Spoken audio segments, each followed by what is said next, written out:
আসসালামু আলাইকুম। এআরএসএস একাডেমিতে তোমাদের সবাইকে স্বাগতম। এআরএসএস একাডেমির পক্ষ থেকে আমি উপস্থিত আছি মোহাম্মদ আশিকুর রহমান সোহেল। দেখো, তোমরা যারা 2024 সালে এসএসসি বা সমমান পরীক্ষা দিবে, তোমরা ইতোমধ্যে অনেক টেনশনে আসো যে কিভাবে তোমরা প্রিপারেশন নিবে। তোমাদের সামনে আবার টেস্ট পরীক্ষা, সব থেকে বড় কথা হচ্ছে তোমাদের সামনে টেস্ট পরীক্ষা। তোমাদের টেস্ট পরীক্ষাতে তোমরা কিভাবে প্রিপারেশন নেবে। তো আমি আজকে চেষ্টা করব টেস্ট পরীক্ষাতে কিভাবে খুব সহজে ভালো রেজাল্ট করবা সেটা নিয়ে আমি একটা সাজেশন তৈরি করার।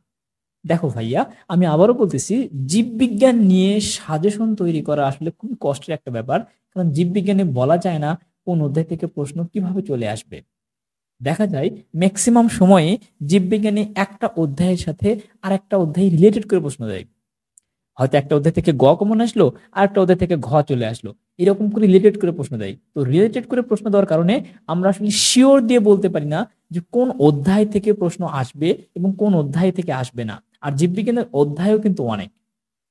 কেউ যদি তোমাকে জীববিজ্ঞানের সাজেশন 5-6টা চ্যাপ্টার দিয়ে বলে যে তুমি এখান থেকে অবশ্যই কমন পাবে, তাহলে তুমি অবশ্যই, আমি বলবো ভাইয়া, তুমি অবশ্যই ভুলের জগতে বসবাস করতেছো।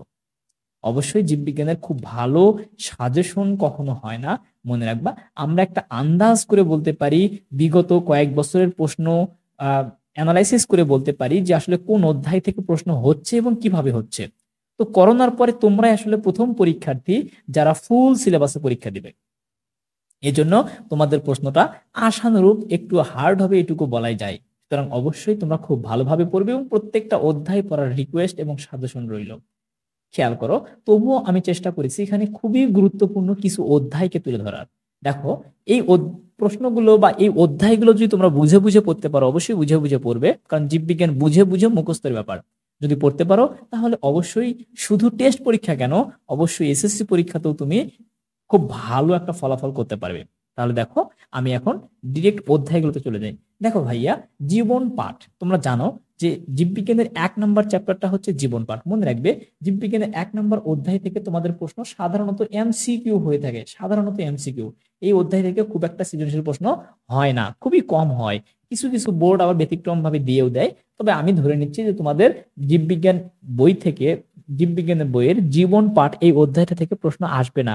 আমার মনে হচ্ছে এইবার আসবে না। আচ্ছা, এবার দেখো, জীবকোষ এবং টিস্যু। মনে রাখবে ভাইয়া, এই চ্যাপ্টারটা তোমাদের জন্য খুবই গুরুত্বপূর্ণ একটা চ্যাপ্টার এবং এখান থেকে অবশ্যই তুমি একটা সৃজনশীল প্রশ্ন কমন পাবেই। 2 নম্বর চ্যাপ্টার থেকে অবশ্যই তুমি একটা সৃজনশীল প্রশ্ন কমন পাবে। এবার দেখো, 3 নম্বর প্রশ্ন খুবই ভালোভাবে মনে রাখবে। 3 নম্বর অধ্যায় থেকে সব সময় প্রতিবারই একটা প্রশ্ন হবে, এটুকু 100% গ্যারান্টি। 3 নম্বর অধ্যায় থেকে কিন্তু প্রত্যেকবারই একটা না একটা প্রশ্ন আসবেই, যে বোর্ডই হোক না কেন, প্রত্যেকটা বোর্ডে কমপক্ষে একটা হলেও প্রশ্ন আসবে। কারণ কোষ বিভাজন চ্যাপ্টারটা খুবই গুরুত্বপূর্ণ এবং খুবই গুরুত্বপূর্ণ।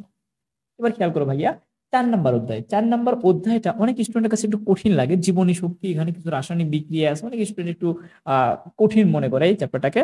তবে খুব বেশি কঠিন নয়, যদি তুমি বুঝে বুঝে পড়তে পারো খুবই সহজই হবে। আর মনে রাখবে, এই চ্যাপ্টার থেকেও একটা সৃজনশীল প্রশ্ন হয়। এবার খেয়াল করো ভাইয়া, খাদ্য পুষ্টি এবং পরিপাক এই অধ্যায়টা থেকে কখনো কখনো প্রশ্ন হচ্ছে, কখনো কখনো হয় না। তবে আমি এই অধ্যায়টা, যদিও এই অধ্যায়টা অনেক একটা ইজি একটা চ্যাপ্টার, তোমরা একটু বুঝে বুঝে পড়লেই দেখবে এই অধ্যায়টা খুব সহজেই মনে থাকবে।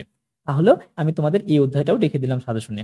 এবার খেয়াল করো ভাইয়া, তোমরা কি করবে, জীবের পরিবহন। মনে রাখবা, এই জীবের পরিবহন চ্যাপ্টারটা থেকেও ঠিক কখনো কখনো প্রশ্ন আসে, কখনো কখনো আসে না।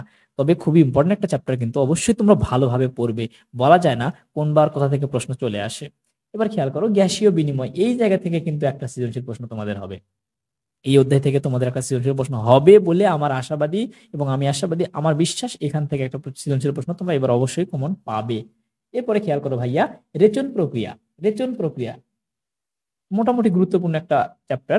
তবে এইবার তোমাদের প্রশ্ন এই চ্যাপ্টার থেকে নাও হতে পারে, যদিও চ্যাপ্টারটা খুবই গুরুত্বপূর্ণ, অবশ্যই ভালোভাবে পড়বে। তবে বলা যায় না, প্রশ্ন আমার মনে হচ্ছে এবার নাও হতে পারে। এবার খেয়াল করো, দৃঢ়তা প্রদান এবং কি চলন। মনে রাখবে, দৃঢ়তা প্রদান এবং চলন এই চ্যাপ্টারটা খুবই গুরুত্বপূর্ণ একটা চ্যাপ্টার। এই চ্যাপ্টার থেকে তোমাদের একটা সৃজনশীল প্রশ্ন কিন্তু আশাবাদী হবে। এবার খেয়াল করো, সমন্বয় ও চলন এই চ্যাপ্টার থেকে তোমাদের অবশ্যই একটা সৃজনশীল প্রশ্ন হবে ভাইয়া।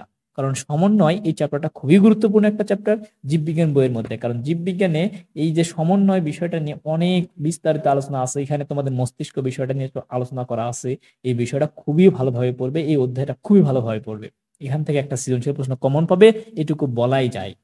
এবার খেয়াল করো ভাইয়া, জীবের প্রজননটাও খুবই গুরুত্বপূর্ণ, এখান থেকে একটা সৃজনশীল প্রশ্ন হবে বলে আমি আশাবাদী।